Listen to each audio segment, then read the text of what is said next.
I'm Denise, standing here in the doorway of my house, the soft teal paint glowing under the porch light. I'm filled with a sense of peace I've never known before. It's been a year since that life-changing battle with my family, and as the memories flood back, I realize how far I've come. A year ago, I was sitting in the courtroom, clutching a thick binder filled with evidence of my father's harassment. The air was heavy and wet, like the sky outside was holding its breath, just as I was. My hands were so tight around the binder that my knuckles had turned white. Destiny, my closest friend, sat behind me in the gallery, a silent pillar of support.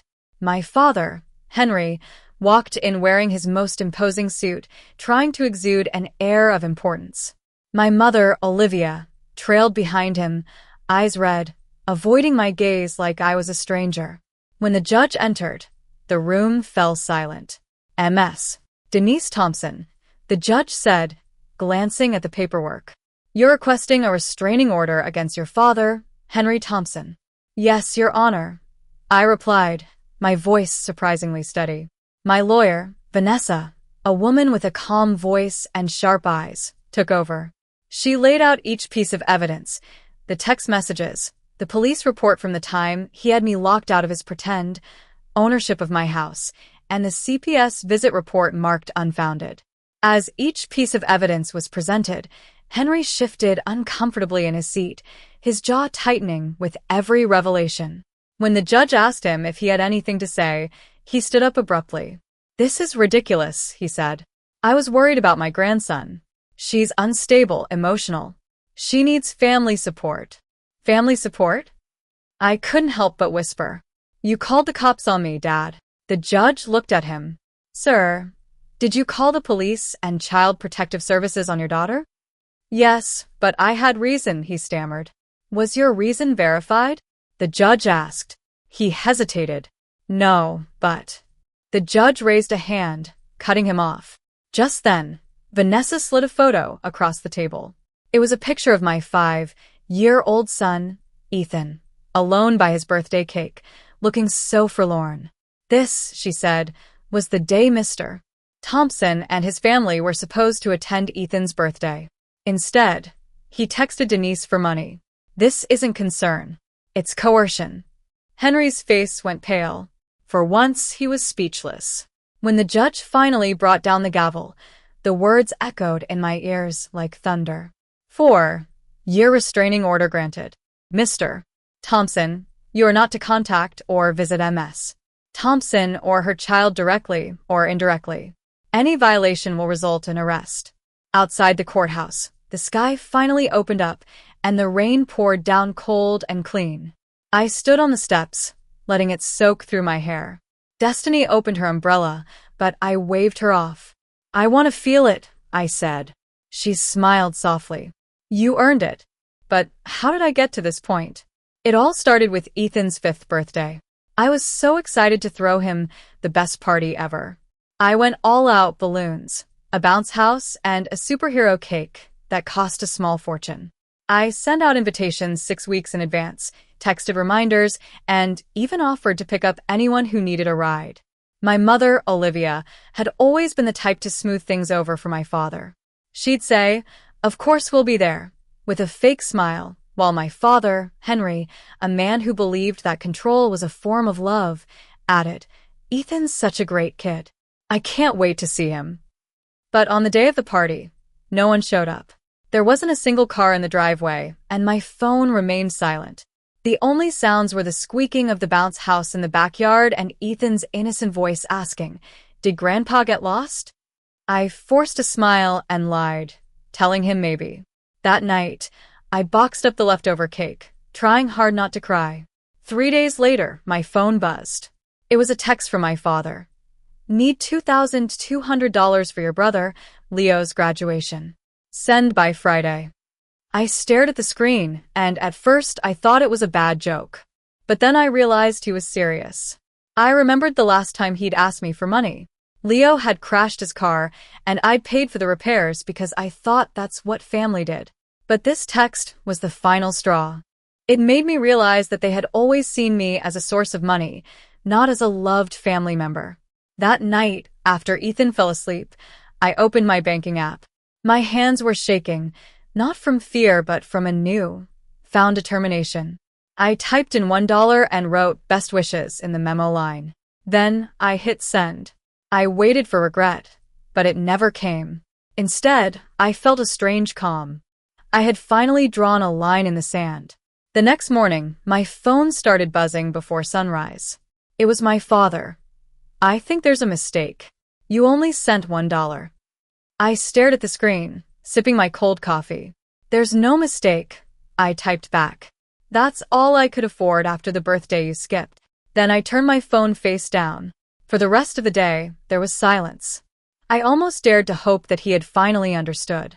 But just before closing time, my phone lit up again. "You're being disrespectful. Family helps family. We'll talk tomorrow." It was more of a warning than a suggestion. On my drive home, I called Destiny. "You know that refinance we talked about?" "I did it." His name's off everything. There was a pause, then her sharp inhale. "You actually did it?" "I did. A month ago. He just doesn't know yet." "Then, honey," she said, "you've already won more than you think." That night, Ethan fell asleep on the couch watching cartoons. I sat beside him, listening to the quiet hum of the refrigerator. In the past, this kind of stillness would have made me feel lonely, but now it felt like a precious moment. I thought about all the times my father had used the house as leverage. "Remember who helped you get that loan? Don't forget whose name's on the papers." Each word was like a chain around my neck. The next morning, I drove to the hardware store. An old man with gray hair and a kind smile showed me how to change a deadbolt. 20 minutes tops, he said. "Easy job if you've got the right screwdriver." Back home, I laid out the tools on the kitchen counter. My hands trembled slightly as I unscrewed the old brass plate. Each turn felt like breaking free from years of manipulation. When the new lock clicked into place, I whispered, "My house, my rules." By noon, my father texted again. "Where's the rest of the money? I need it today." I replied, "Sent what I could. Best wishes." I could almost feel his fury through the phone. When I didn't answer, he escalated. "I'll be by tomorrow at noon. We'll settle this face to face." I didn't want Ethan anywhere near this mess. I texted Destiny, "Can Ethan hang with you tomorrow?" She replied right away, "Absolutely. Bring him at 11 o'clock. I'll have cookies waiting." The next morning, I packed Ethan's backpack with his favorite snacks and his toy truck. "You're having a play date with Annie Destiny," I said, kissing his forehead. "I'll pick you up later, okay?" He smiled, completely unaware of the storm that was about to hit my front porch. Right on schedule, there was a knock on the door. 3 hard bangs that made the picture frames on the wall tremble. "Denise, open this door right now," my father's voice boomed, using the same tone he had when I was a teenager, and he grounded me for standing up to him. I stood in the hallway, my fingers brushing the new lock. My heart was pounding, but I was determined. I unlatched the chain, cracked the door open just a couple of inches, and met his glare. "You can stop pounding, Dad. Your key won't work," I said calmly. He froze, disbelief flickering across his face before anger took over. "You changed the locks on me." "I did. After everything I've done for you," I said. "Everything you've done to me," I corrected softly. Behind him, my mother lingered on the porch steps, clutching her purse tightly like it was a shield. My sister, Lily, stood near the car, pretending to be busy with her phone. Leo wasn't there, which somehow made it worse. It meant he didn't even want to witness this. My father stepped forward, trying to wedge his foot in the door. "You don't shut family out. You didn't seem worried about family when Ethan was blowing out candles alone," I retorted. He opened his mouth, then shut it. His jaw flexed. "You're being dramatic. We had plans. Your brothers." "You had excuses," I interrupted. "You always do." For the first time in my life, I didn't back down. I didn't try to soften the truth. He pointed a finger at me, shaking with rage. "You think you can cut me out? I still have a say in this house." I smiled, small and calm. "Not anymore." I closed the door and turned the deadbolt. The metallic click echoed like the end of an era. A minute later, I heard his car door slam and the tires screeched down the street. I thought that was the end of it, but I was wrong. An hour later, I was cleaning the kitchen when red and blue lights flickered through the window. My stomach dropped. I stepped onto the porch and saw two officers walking up the driveway. "Ma'am," one of them said, "we got a call from your father. He says you locked him out of his property, and maybe you're keeping a child here against court order."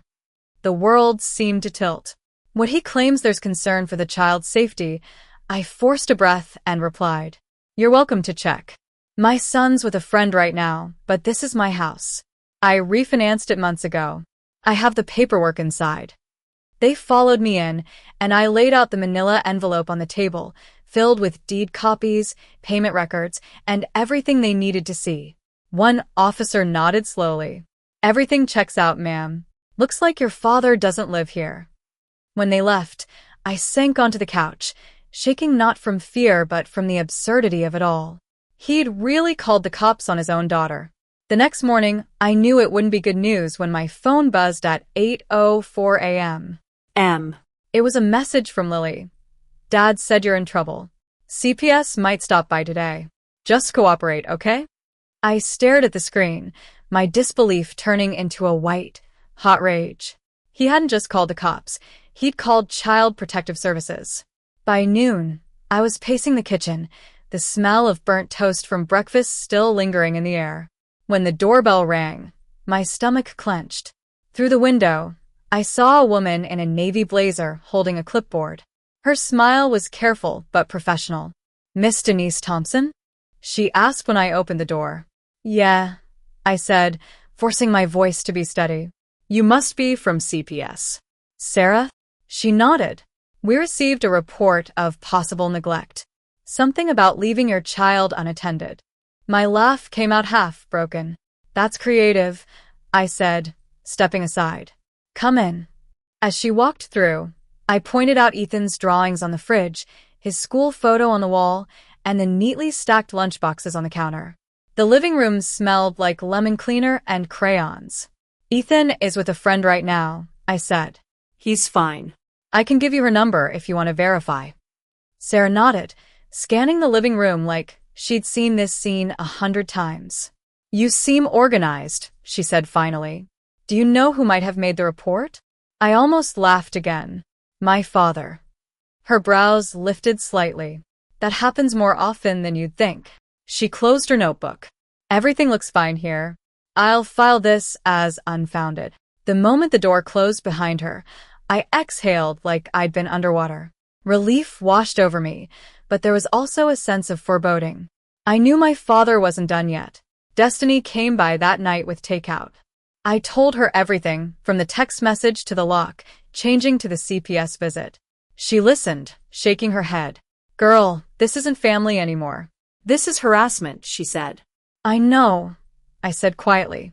"And I'm done playing defense."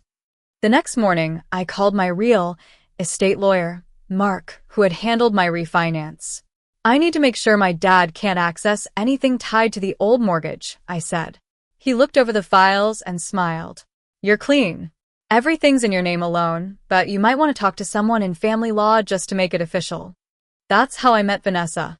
She listened to my story without a hint of surprise and said, "We'll file for a restraining order.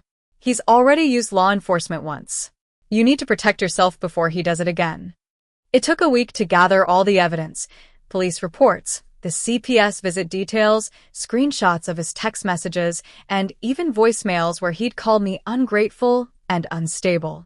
Vanessa organized it all into a thick binder, which felt like armor.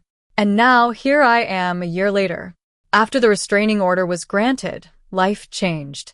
There were no more phone calls demanding money or explanations. No more unexpected footsteps on my porch.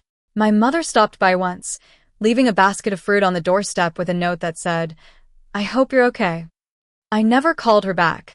Leo texted me on Thanksgiving, a simple happy holidays, and I replied with a thumbs up. That was enough. A month later, a letter came from CPS confirming that the case was officially closed and labeled as a malicious report. Vanessa called it poetic justice. He used the system and the system exposed him, she said. Destiny and I celebrated with takeout and cheap champagne. You realize, she grinned, you just ended a generational curse. Right? I laughed, then cried, because I knew she was right. For the first time, I'd chosen peace over guilt, and it worked. The next week, I repainted the front door a soft teal. Ethan helped, his little hands covered in paint, leaving small streaks along the bottom panel. Can we invite Grandpa to see it? He asked, innocent as ever. I knelt beside him. Maybe one day, I said, but right now, this is just ours. He nodded, already distracted by his brush strokes. That night, after I tucked him in, I sat on the couch, the same spot where I'd once cried over that birthday cake. The air smelled faintly of paint and lemon, and the house was quiet except for the soft hum of the heater. I thought about my father's face in court, the shock of losing control. For so long, he'd mistaken obedience for love, but love isn't control. Love is letting go. And I had finally done it. A year later, we threw another party. The same backyard, the same bounce house, and the same cake. But this time, the table was full. Destiny brought her nieces, my co-workers came with their kids, and Ethan wore the same paper crown, a little bent from last year. When he blew out the candles, I caught myself whispering, "You're loved, baby. Always."